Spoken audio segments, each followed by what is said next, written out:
এরকম সুন্দর এখানে কিছু স্নোয়ের স্কাল্পচার রয়েছে এইখানে, এবং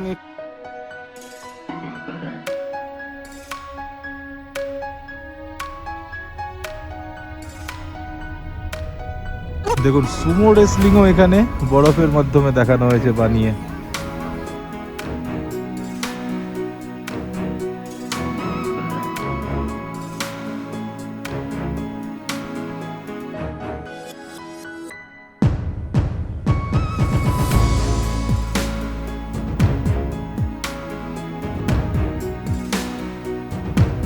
এইবার আমি এসেছি একটা অথেন্টিক জাপানিজ রেস্টুরেন্টে।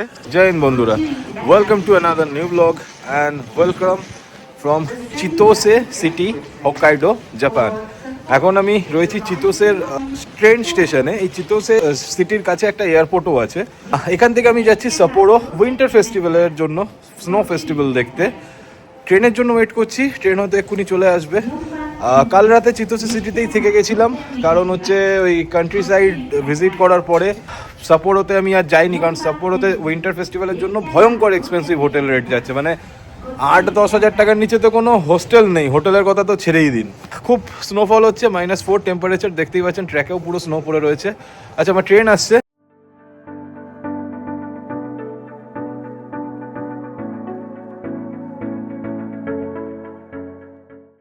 তো চলে এসেছি সাপোরো স্টেশনে। সাপোরো যে স্টেশনটা না, সাপোরো টার্মিনাল, এটা কিন্তু অনেক বড় স্টেশন।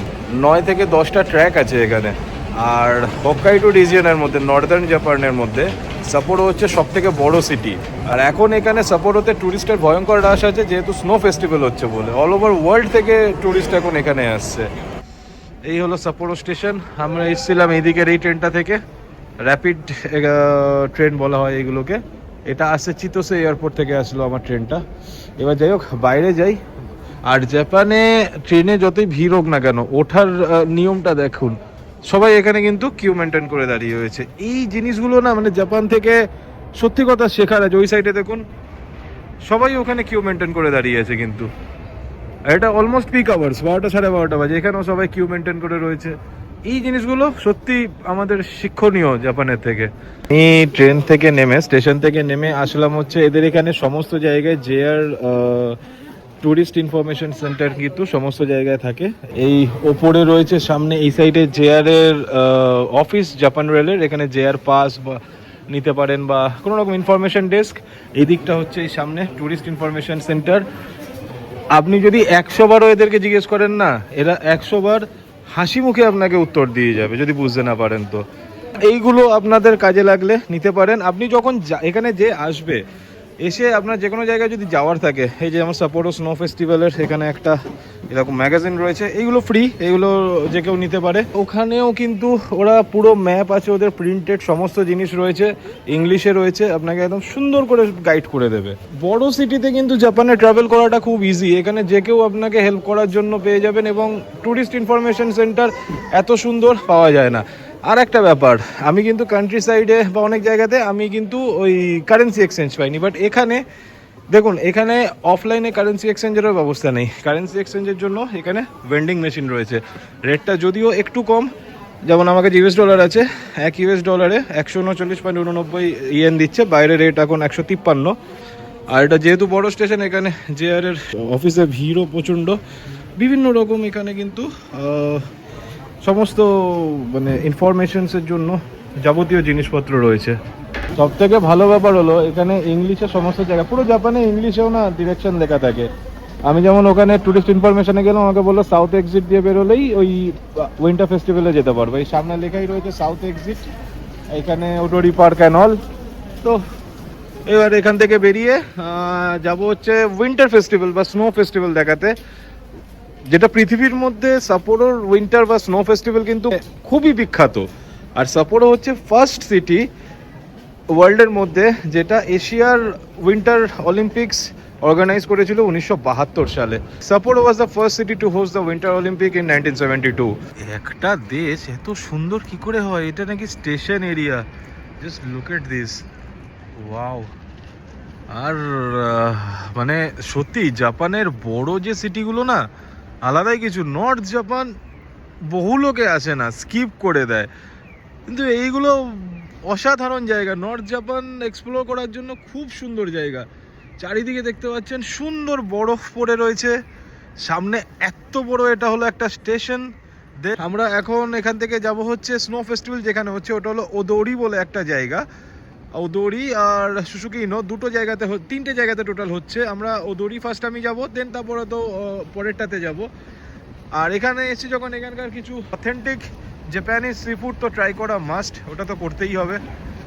এখানে এসে কারেন্সি এক্সচেঞ্জ করালাম। জাপানে অ্যাকচুয়ালি না ক্যাশ না আনলেও চলে যায়, যদি আপনার ক্রেডিট কার্ডে ব্যালেন্স থাকে বা ইন্টারন্যাশনাল ডেবিট কার্ড চলে। ক্রেডিট কার্ড এখানে বেশি প্রেফার করা হয়, তো ক্রেডিট কার্ডে এখানে পেমেন্ট চলে যায়। বাট স্টিল আমি ক্যাশ অনেক নিয়ে এসেছিলাম, তাই জন্য আমি ভেবেছিলাম যে ক্রেডিট কার্ড ইউজ করবো না খুব একটা। ডলার ছিল আমার কাছে বেশ কিছু, ডলার এক্সচেঞ্জ করলাম। রেট ঠিক আছে, খুব খারাপ রেট দেয়নি, মোটামুটি ভালো রেট দিয়েছে। মানে $1 ইকুয়ালস টু 153 টাকা, 53 জাপানিজ ইয়েন যাচ্ছে আজকে। তো আমাকে সেই জায়গায় 144 জাপানিজ ইয়েন দিয়ে দিল, যেটা ঠিকঠাক প্রাইস। আমার মনে হয় খুব খারাপ রেট নয় এটা। ইন্ডিয়ান মানির ব্যাপারে জিজ্ঞেস বলে রাখি, ইন্ডিয়ান মানি জিজ্ঞেস করলাম, 100 ইন্ডিয়ান টাকা অনুযায়ী জাপানিজ ইয়েনের ভ্যালু হচ্ছে 175। সেই জায়গায় এরা দিচ্ছে 125, অনেকটাই কম যেটা। তো বেটার যদি ক্যাশ ইউজ করতে চান US ডলার সঙ্গে নিয়ে আসবেন, US ডলার। বাট এখানে এক্সচেঞ্জ কিন্তু সব জায়গায় নেই, ব্যাংকে যেতে হবে, অর এলস ট্রাভেলেক্স বলে ওই কারেন্সি এক্সচেঞ্জ আছে একটা দুটো জায়গায়, সেই জায়গাগুলো থেকে এক্সচেঞ্জ করতে পারেন। সাপোরোর রাস্তা দিয়ে হাঁটতে হাঁটতে আমি যাচ্ছিলাম ওদোরি পার্ক বলে এরিয়াটাতে, যেখানে স্নো ফেস্টিভ্যাল হয়। পথে চোখে পড়লো হচ্ছে এরকম একটা অসাধারণ সুন্দর গভর্নমেন্ট অফিস, পুরনো গভর্নমেন্ট অফিস এটা, বাট সাদা হয়ে গেছে তো জায়গাটা, এবং স্নোতে খুব সুন্দর লাগছে জায়গাটা দেখতে। লুক এট দিস গাইস, দারুণ লাগছে, দারুণ লাগছে। আর বরফ পড়ে আছে বলে না জায়গাটা আরো সুন্দর লাগছে। এখানে একটা ছোট্ট পার্ক মতো রয়েছে, আমার না সন্ধ্যেবেলায় আরো সুন্দর আলোগুলো জ্বললে ভালো লাগবে। আর এখানে গাছের কালারগুলো মারাত্মক পরিমাণে টেম্পটিং। দেখুন এই গাছের কালারটা অসাধারণ লাগছে কিন্তু। এইবার এসে পৌঁছলাম সাপোরো ক্লক টাওয়ারে। সাপোরোর মধ্যে আর একটা আইকনিক লোকেশন এটা, সাপোরো ক্লক টাওয়ার। হাঁটা চলা করতে না প্রচণ্ড অসুবিধা হচ্ছে, কারণ এত বরফ পড়ছে না ভাই, এত বরফ পড়ছে। তার মধ্যে এই ঠান্ডাটা একটু অদ্ভুত টাইপের বাজে। মঙ্গোলিয়ার ঠান্ডাও নিয়েছিলাম, ওটা ড্রাই ঠান্ডা ছিল ঠিক ছিল, বাট এই ঠান্ডাটা না কিরকম একটা অদ্ভুত টাইপের। একটা সুন্দর লোকেশন। গাছগুলোতে আমি বললাম না যে এই এপ্রিল মাস নাগাদ গাছগুলো যখন পুরো ভর্তি হয়ে যাবে ফুল পাতায়, তখন ভাবুন এই জায়গাটা কি অসাধারণ দেখতে লাগবে। সামনে ওইটা খুব সম্ভবত একটা শপিং মল।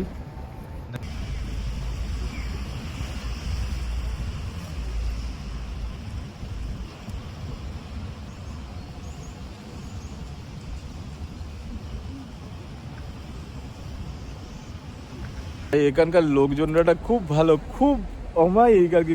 এখানে এই যে পেছনে একটা স্নো স্কাল্পচার রয়েছে ওই যে ওইখানটাতে, ওখানে আমি নিজে কিছু ফটো নিচ্ছিলাম এই ক্লক টাওয়ারের সঙ্গে। এখানে দুটো মেয়ে অনেকক্ষণ ধরে ফটোশ্যুট করছে, যায় না অ্যাকচুয়ালি বললাম না ইন্ডিয়ান এখানে খুব একটা লোকজন আসে না, মেবি সেই জন্য দেখেনি হয়তো কোনোদিন ইন্ডিয়ান কাউকে।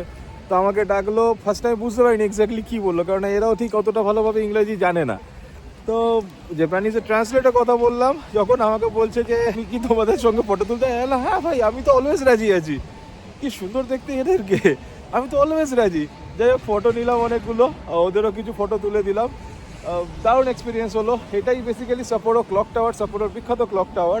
এরকম সুন্দর এখানে কিছু স্নোয়ের স্কাল্পচার রয়েছে এইখানে এবং এখানে, এই একটা, এবং এটা সবাই ফটো তুলছে। বাট একটা ব্যাপার, এইখানে যে এই আইসটা রয়েছে না, এটা গলতে শুরু করেছে। সো এই আইসটা কিন্তু প্রচণ্ড পরিমাণে স্লিপারি। এই যে একটা সুন্দর স্নোয়ের ভল্লুক রয়েছে, তার পাশে এই যে এরা দাঁড়িয়ে রয়েছে, এরাই ফটো তুললো আমাকেও তুলে দিল বেশ কয়েকটা আমার ফোনে। সো নাইস, দারুণ এক্সপিরিয়েন্স হচ্ছে কিন্তু সাপোরোতে এসে বেশ সুন্দর সুন্দর এক্সপিরিয়েন্স হচ্ছে। জাপানে এসে না একটা জিনিস আমার দারুণ লেগেছে, এখানকার গভর্নমেন্ট বা এখানকার অ্যাডমিনিস্ট্রেশন যারা আছে তারা সিঙ্গেল লোকেদের দুঃখ যন্ত্রণা বোঝে। ঠিক আছে, এইখানে যদি কেউ আসে, এবার স্বাভাবিক সোলো আসলে ফটো তুলে দেবে কে, লোক তো নেই।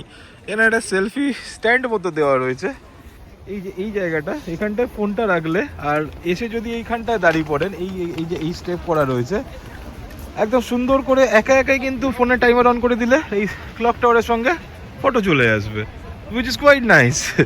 ভালো, এই ব্যাপারগুলো বেশ ভালো, যারা সোলো ট্রাভেলার তাদের জন্য কত সুবিধা হবে।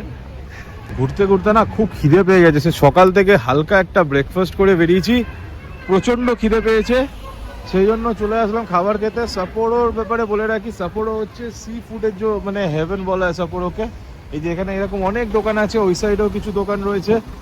আমি যাচ্ছি, এখানে একটা দোকান আছে যেটা আমাকে আমার গতকাল যে হোটেলে ছিলাম সেই হোটেলের রিসেপশনে যে ছেলেটি ছিল সে সাপোরো থেকে, তার বাড়িও সাপোরোতে, সে একটা আমাকে হোটেলের কথা বলেছে, বলেছে সস্তায় অসাধারণ খাবার পাওয়া যায়, লাইক সি ফুড, মানে দারুণ দারুণ সি ফুড বানায় ওরা, আর স্পেশালি ওদের সুশি। তো যাই হোক, যাচ্ছি এখন ওই দোকানেই, গুগল ম্যাপ ফলো করে যাচ্ছি। এবং সাপোর্টতে আমার মনে হয় খাবারের দাম না বেশ কম। এখানে পুরো এদের দোকানের ভালো জিনিস কি, বাইরে না এরকম ডিসপ্লে থাকে, এই সামনে যেরকম বোর্ড দেখছেন এই জায়গাটাতে, এখানে ডিসপ্লে থাকে এবং ডিসপ্লেতে দাম লেখা থাকে। আপনার যদি বাজেট অনুযায়ী কুলোয় দেন তাহলে ঢুকবেন, অরেলস অন্য দোকান দেখবেন। এদের এই একটা খুব ভালো কনভেনিয়েন্ট এই জিনিসটা লাগলো আমার মনে। এখানে না সমস্ত কিছু এতটা লেভেলে অর্গানাইজড, এটা একটা খুব ফেমাস রেস্টুরেন্ট, সাপোরোতে অনেক এর চেইন আছে, এটাও একটা চেইন, নাম হলো নেমুরো সামথিং কিছু রেস্টুরেন্টের নাম। এখানকার সি ফুড খুব ফেমাস সাপোরোতে। আমি এসেছিলাম খেতে, ভেতরে ফুল আছে। ওখানে একটা মজার ব্যাপার কি আছে, এখানে আসলে কিভাবে মানে সিট রিজার্ভেশন হয় দেখুন। ওই যে এই লোকটি গেল, ওখানে একটা মেশিন আছে, ওই মেশিন থেকে সিট রিজার্ভেশন করতে হবে, দেন এরকম একটা পেপার বেরোবে, এই পেপারে নাম্বার লেখা থাকবে। আমার যেমন টোকেন নাম্বার হচ্ছে 192, এখন চলছে 169, একটু ওয়েট করতে হবে। দেন আমার যখন নাম্বার আসবে তখন আমাকে এখানে কিউতে যেতে হবে, রিজার্ভেশনের এই নাম্বারটা দেখাতে হবে, দেন আমাকে সিট দেবে ওখানে। আমি যখন কাল যে হোটেলে ছিলাম না, ওই হোটেলের ছেলেটা বলে দিয়েছিল this is one of the best sea food restaurant in সাপোরো। এখানে প্রন, শ্রিম্প, টুনা অনেক কিছু পাওয়া যায়। এখানকার সুশি খুব ফেমাস। আর আমাকে জিজ্ঞেস করলো যে ওয়াসাবির সঙ্গে দেবো, হ্যাঁ ওয়াসাবির সঙ্গে দেবে। এরকমভাবে খাবার আসছে এখানে, আর লোকজন এখানে বসে খাচ্ছে। ওইদিকে চেয়ার টেবিলও আছে। এটা আই গেস জাপানিজ একটা মানে ট্রেডিশন, এইভাবে বসে খাওয়াটা। আর দ্বিতীয়ত যে জিনিসটা সেটা হলো যে দাম কিন্তু বেশ কম দাম কিন্তু। এটা এসছে আমার একটা সুশি, আরও খাবার আসছে। এরমভাবে খাবার ঘুরে বেড়াচ্ছে এখানে। এটা হলো ট্রেডিশনাল জাপানিজ স্টাইলে খাওয়া, ঠিক আছে। এখানে রয়েছে সুশি এক টাইপের, এটা টুনা, ওটা স্যামন, ওপরে ওয়াসাবি দিয়েছে। এখানে জল নিয়েছি আমি, ভিনিগার রয়েছে। আর এখানে গ্রিন টির জন্য এখানে গরম জলের কল রয়েছে, এখানে কাপ রয়েছে, এখানে গ্রিন টির জন্য ওই 1 চামচের মধ্যে ঢেলে দিয়ে গ্রিন টি করে খাওয়া যায়। এটা এখানকার ট্র্যাডিশনাল একটা স্টাইল। সো এই আমার পুরো খাবার এসেছে। আরে মানে সুশি মানে আলটিমেটলি কাঁচা মাছই আর কি, সঙ্গে ভাত থাকে আর এই ভিনিগার দিয়ে বা এইগুলো দিয়ে খাওয়া যায়। বাট আগের দিন কালকে খেয়েছিলাম, খুব ভালোই লেগেছিল কিন্তু খেতে। আমি বারবার করে বলছিলাম না যে seriously Japan is living in 2050 not 2025। খাওয়া কমপ্লিট করলাম, এই সামনে আমার এই যে এই জায়গাটা আমার ওই রেস্টুরেন্টটা ছিল যেখান থেকে খেয়ে এবার আমি যাবো ওদরি পার্কে ওই ফেস্টিভ্যালের জন্য। আমাকে ট্যুরিস্ট ইনফরমেশন অফিস থেকেই বলে দিয়েছিল যে দেয়ার ইজ আন্ডারওয়ে, এটা আন্ডারওয়ে না আন্ডার ওয়াক বলে এটাকে। ভাই এটা হচ্ছে এদের আন্ডার ওয়াক, মানে নিচে ওপরে শহর, তার নিচে এত বড় একটা শহর। এবং এখানে টোটালি লেখা আছে কোনটা কোন দিকে যাচ্ছে। আমি যাব এই যে ওদরি পার্কের দিকে। এখানে সাবওয়ে আছে, সমস্ত কিছু আছে, 10 মিনিট মনে হয় লাগবে এখান থেকে হাঁটা পথ সামনে, 3:33 টাইম। এবং সব থেকে মজার বিষয় দেখুন, এরম একটা আন্ডার ওয়াক, এরম একটা সাবওয়ের মধ্যে এখানে বাঁদিকে ওয়াশরুমও রয়েছে, সমস্ত অ্যামিনিটিস রয়েছে। হুইল চেয়ার বা কোনো অ্যাসিস্ট্যান্সের প্রয়োজন হলে সেগুলো আপনারা এখান থেকে পেয়ে যাবেন। সামনে এত বড় মার্কেট রয়েছে, এখানে সব কাইন্ড অফ এটা স্ট্রিট ফুডই হয়তো বলা চলে। দারুণ অভিজ্ঞতা। এত লম্বা সাবওয়ে নাকি, এত লম্বা, পুরোটা মাটির নিচে, চারিদিকে শপিং মল। এই যে এই সাইডে কি সিটাতে সাপোরো শপিং মল, ক্যাফে কি নেই, ক্যাফে ইয়োশিমি, ওইদিকে জামা কাপড়ের দোকান। বাহ, এখানে দেখুন মেডিকেল অ্যাসিস্ট্যান্সের দরকার হলে এখানে কিন্তু এরকম ব্যবস্থাও রয়েছে। হাঁটতে হাঁটতে চলে আসলাম এবারে ওদোরি পার্কে। সাপোরোর সব থেকে ফেমাস জায়গা আইস ফেস্টিভ্যাল, মানে স্নো ফেস্টিভ্যাল। একটু দেখাই, এখানে সবাই স্কেটিং করছে। এটাই মঙ্গোলিয়াতেও দেখেছিলাম। ওয়াও, সামনে হলো এটা সাপোরো টিভি টাওয়ার। সো গাইজ, এইবার যে পার্টটায় আসলাম, এখানে সমস্ত বরফের স্কাল্পচার বানানো। Look at this, how amazing and how cool is this.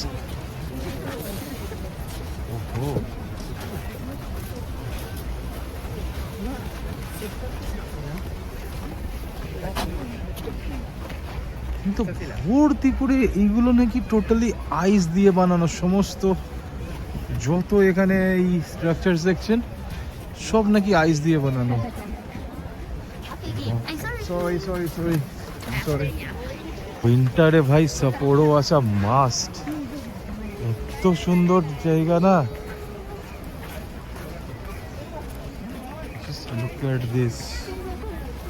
Wow. প্রত্যেক বছর শীতকালে ফেব্রুয়ারি মাসে 7 দিন বা সপ্তাহব্যাপী চলে সাপোরোর এই বিখ্যাত উইন্টার ফেস্টিভ্যাল। এই প্রসঙ্গে আপনাদেরকে একটা মজার ইনফরমেশন দিয়ে রাখি, পৃথিবীর মধ্যে সবথেকে বেশি তুষারপাত বা স্নোফল হয় কিন্তু জাপান দেশে। হ্যাঁ, শুনতে খুব অবাক লাগলেও এটা কিন্তু সত্যি কথা। এবং জাপানের মধ্যে আওমারি বলে একটা শহর আছে যেখানে পৃথিবীর মধ্যে সবথেকে বেশি তুষারপাত বা স্নোফল হয়। এবং সাপোরো হচ্ছে second snowy city in the world. প্রত্যেক বছর গড়ে প্রায় 16 ফিট বরফ পড়ে কিন্তু এই সাপোরো শহরে। সাপোরো শহরে স্নোফল হওয়ার পরে জাপানের বিভিন্ন স্কুল, কলেজ, ইউনিভার্সিটির স্টুডেন্টরা এখানে এসে সেই তুষারপাতের যে বরফ পড়ে ওই বরফ দিয়ে বিভিন্ন রকমের আইসের স্কাল্পচার, স্ট্রাকচার, ঘর বাড়ি এই সমস্ত কিছু বানায় এই সাপোরো শহরের মধ্যে অবস্থিত ওদোরি পার্ক এরিয়াতে। এই ওদোরি পার্ক এরিয়াটি হলো কিন্তু 1.5 কিলোমিটার লম্বা এবং এই পুরো 1.5 কিলোমিটার জুড়ে বিভিন্ন রকমের আইসের স্কাল্পচার, স্ট্রাকচার এবং আরও অনেক মজার মজার জিনিস এই জায়গাতে রয়েছে। প্রত্যেক বছর প্রায় গড়ে 20 লাখ পর্যটক সারা বিশ্ব থেকে ভ্রমণ করেন এই সাপোরোতে স্নো ফেস্টিভ্যাল দেখার জন্য। জাপানের মধ্যে সাপোরো স্নো ফেস্টিভ্যাল খুবই ফেমাস এবং খুবই ইন্টারেস্টিং একটা ব্যাপার।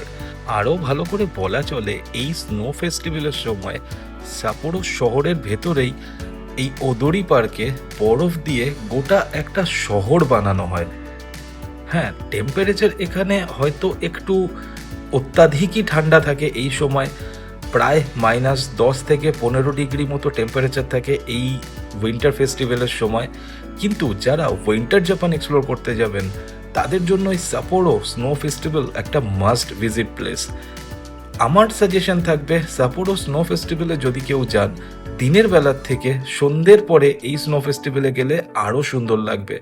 সন্ধ্যের পরে এই স্নো ফেস্টিভ্যাল চত্বর জুড়ে বিভিন্ন রকম অনুষ্ঠান হয়, বিভিন্ন রকম ইভেন্ট হতে থাকে এবং সন্ধে নামার পরে এই স্নো স্কাল্পচার বা স্নোয়ের স্ট্রাকচারগুলোতে যখন নিয়ন লাইট দিয়ে সাজানো হয় এই স্নো স্ট্রাকচারগুলোকে, তখন একটা আলাদাই মোহময়ী এবং অসাধারণ একটা দৃশ্য উপভোগ করা যায় কিন্তু এই স্নো ফেস্টিভ্যাল এরিয়াতে।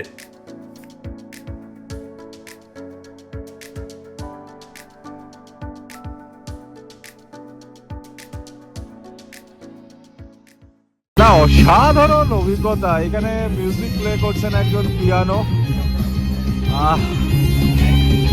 দারুণ ফিলিংটা আসছে, কিন্তু দারুণ ফিলিংস এটা একটা।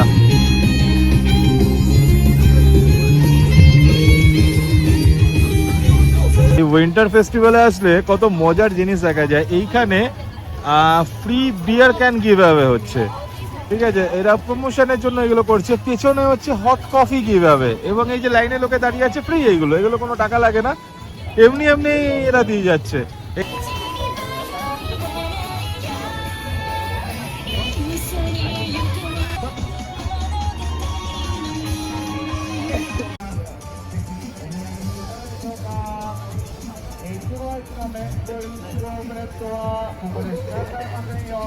না, গাছগুলোকে কি সুন্দর করে লাইটিং করে সাজানো রয়েছে, পুরো উইন্টার ওয়ান্ডারল্যান্ড। সিরিয়াসলি সাপ্পোরো মানে জাপানে আসলে অনেক খুব কম লোকই আসে, বাট এটা মাস্ট ভিজিট প্লেস একটা।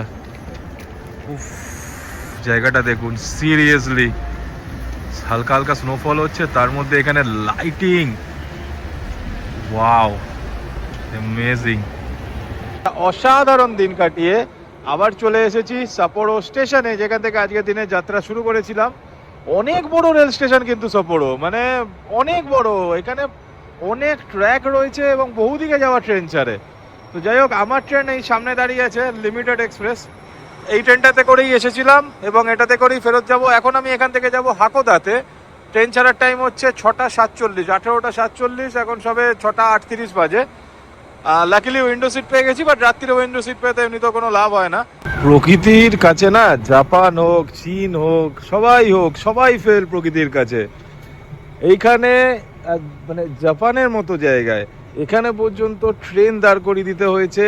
প্রায় আধা ঘন্টা ধরে ট্রেন দাঁড়িয়ে রয়েছে। অ্যানাউন্সমেন্ট হলো, the train operation has been suspended due to the unusual snowstorm. এখানে বরফের বাপরে বাপ তুষার ঝড় হচ্ছে। এখানে ওসামাম্বে বলে একটা স্টেশনে আমরা এখন দাঁড়িয়ে আছি। দেখতে পাচ্ছেন কি অবস্থা, সিম্পলি তুষার ঝড়। এবং দাঁড়িয়ে থাকতে হবে এখানে, কখন গিয়ে গন্তব্যে পৌঁছবো ভগবানই জানে। চারিদিক থেকে কি লেভেলের বরফ উঠছে, পুরো সাদা চাদর হয়ে গেছে প্ল্যাটফর্মটাতে। ফাইনালি ট্রেন ছাড়লো। মানে কি বলবো, এই অবস্থাতে যে কি করে কি করবো কিচ্ছু বুঝতে পারছিলাম না। চারিদিক না পুরো সাদা হয়ে ঢেকে গেছে। ভাই ফাইনালি, বাপরে বাপ, 1 ঘন্টা 22 মিনিটের ডিলে। 10:32 নামার কথা ছিল, 11:54 নামলাম। আর এই ডিলে হওয়ারই আছে, মানে এরা তো তাও মানে গাড়ি চালাচ্ছে। একটু দেখাই স্টেশনটার কি হাল হয়েছে। হলো হাকোদাতে টার্মিনাল, নেমে গেছি এখন। দেখতে পাচ্ছেন পুরো স্টেশন না ঢেকে গেছে সাদা বরফে। স্টেশনের ওই সাইডটাতে যদি নিয়ে যাই, দেখুন রেলওয়ে ট্র্যাকই খুঁজে পাবেন না কিন্তু এখানে। তার মাঝখান থেকেও ট্রেন চলছে, আই ডোন্ট নো কিভাবে চলছে। আর এ দেখুন স্নোস্টর্ম দেখুন। কালকে কি করে যে আমি টোকিও ফিরবো ভগবানই জানে। আদৌ বুলেট ট্রেন চলবে কিনা, কি হবে কেউ জানে না। বাট হ্যাঁ, এটা ঠিক যে ভাই ঠিক আছে, 1 ঘন্টা 22 মিনিট লেট করে তারপর এসেছে ট্রেনটা। মানে এইরকম ওয়েদার থাকলে ট্রেন আসাই আর কি একটা খুব বড় ডিফিকাল্ট ব্যাপার। আমাদের ভারতবর্ষে বা ভারতীয় উপমহাদেশে যারা আমরা থাকি, তাদের কাছে এই স্নোফল বা তুষারপাত খুবই আকর্ষণীয় একটা ব্যাপার। কিন্তু এই স্নোফল বা তুষারপাত যে কতটা মারাত্মক এবং ভয়ঙ্কর হতে পারে, সেইটা সেদিন বুঝেছিলাম হাকোদাতে শহরে গিয়ে। স্টেশন থেকে বেরিয়ে হোটেলে যাওয়ার পথে দেখেছিলাম গোটা রাস্তা ঢেকে গেছে কমপক্ষে 1 ফুট বরফে, এবং তখনও অনবরত স্নোফল হয়ে চলেছে। হোটেলে পৌঁছানোর পর প্রায় 1 ঘন্টা জেগেছিলাম রাত্রিবেলা, এবং জানলা দিয়ে দেখেছিলাম শুধু অনবরত অবিরাম আকাশ থেকে বরফ পড়ছে। খুব সুন্দর লাগছিল সেটা হোটেলের মধ্যে বসে দেখতে, কিন্তু রাস্তায় নেমে যখন জিনিসটা দেখেছিলাম সেটা খুবই ভয়ঙ্কর ছিল। যাই হোক, এই ভিডিওকে এখানেই শেষ করব। এর পরবর্তী ভিডিওতে আপনাদেরকে দেখাবো জাপানের আরও একটা মজার এবং খুবই আকর্ষণীয় ডেস্টিনেশন মাউন্ট ফুজি। দেখা হবে পরের ভিডিওতে। ভালো থাকবেন, সুস্থ থাকবেন। জয় হিন্দ, জয় ভারত।